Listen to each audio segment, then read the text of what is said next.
ಓಂ ಕಾತ್ಯಾಯಿನ್ಯೈ ನಮಃ. ನಿತ್ಯಭಕ್ತಿ ಕಾರ್ಯಕ್ರಮಕ್ಕೆ ಸುಸ್ವಾಗತವನ್ನು ಕೋರುತ್ತಾ ಇಂದು 6ನೇ ದಿನ, ನವರಾತ್ರಿಗಳಲ್ಲಿ 6ನೆಯ ದಿನ, ಶ್ರೇಷ್ಠದ ದಿನ.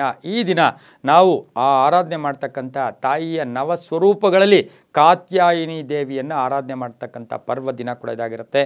ಈ ಒಂದು 6ನೇ ದಿನದ ಸ್ವರೂಪದ ಕಾತ್ಯಾಯಿನಿ ದೇವಿಯ ವೈಶಿಷ್ಟ್ಯಗಳೇನು, ಆಕಾರ ಹೇಗಿದೆ, ಪೂಜೆ ಮಾಡೋದ್ರಿಂದ ಅಥವಾ ಇದರಿಂದ ಏನು ಫಲಗಳು ಸಿಗುತ್ತೆ, ನಮಗೆ ವರ್ಷ ಎಲ್ಲ ಪೂಜೆ ಮಾಡಿದ್ರೂ ಕೂಡ ನವರಾತ್ರಿಯ 9 ದಿನಗಳಲ್ಲಿ ನಾವು ಮಾಡ್ತಕ್ಕಂಥ ಪೂಜೆಗಳು, ನವರಾತ್ರಿಯ 9ನೇ ದಿನ ಆಯುಧ ಪೂಜೆ ಮತ್ತು ವಿಜಯದಶಮಿಯ ಜೊತೆಗೆ ನವರಾತ್ರಿಯನ್ನು ಪರಿಪೂರ್ಣ ಮಾಡಿಕೊಳ್ತಕ್ಕಂಥ ಈ ಸಂದರ್ಭಕ್ಕೆ ಅನುಸಾರವಾಗಿ 6ನೇ ದಿನ ಕಾತ್ಯಾಯಿನಿ ದೇವಿ.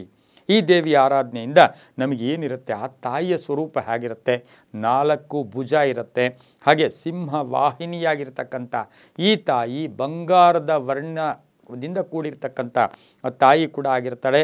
ಈ ತಾಯಿಯಿಂದ, ಈ ತಾಯಿ ಪೂಜೆಯಿಂದ ನಮಗೇನು ಲಾಭ ಅಂದರೆ, ಒಬ್ಬ ಕಾತ್ಯಾಯಿನ್ ಅಂತಕ್ಕಂಥ ಋಷಿ ಇರ್ತಾನೆ.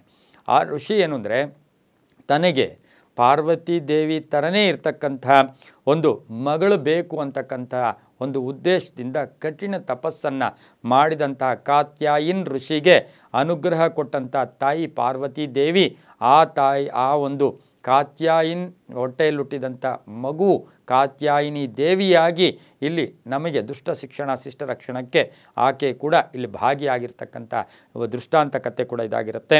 ಹಾಗಾಗಿ ಈ ದೇವಿಯ ಅನುಗ್ರಹ ಬಂದಾಗ, ಕಾತ್ಯಾಯಿನಿ ದೇವಿಯ ಅನುಗ್ರಹ ಬಂದಾಗ ಕೆಲಸ ಕಾರ್ಯಗಳಲ್ಲಿ ಜಯ ಆಗುತ್ತೆ, ಮಾನಸಿಕ ಒಂದು ನೆಮ್ಮದಿ ಸಿಗುತ್ತೆ, ಕುಟುಂಬದಲ್ಲಿ ಶಾಂತಿ ಕೂಡ ಇರುತ್ತೆ. ಇನ್ನು ಈ ತಾಯಿಗೆ ತುಂಬ ಇಷ್ಟವಾದ ಒಂದು ನೈವೇದ್ಯ ಅಂದರೆ ಸೋರೆಕಾಯಿಯಿಂದ ಮಾಡಿದಂಥ ಕಡುಬು, ಸೋರೆಕಾಯಿ ಕಡುಬು ಅಥವಾ ಕಡುಬು ಜೇನುತುಪ್ಪವನ್ನು ನೈವೇದ್ಯವಾಗಿ ತಾಯಿಗಿಟ್ಟಾಗ ನಮ್ಮ ಸರ್ವ ಅಭೀಷ್ಟಗಳು ಕೂಡ ಈಡೇರುತ್ತೆ.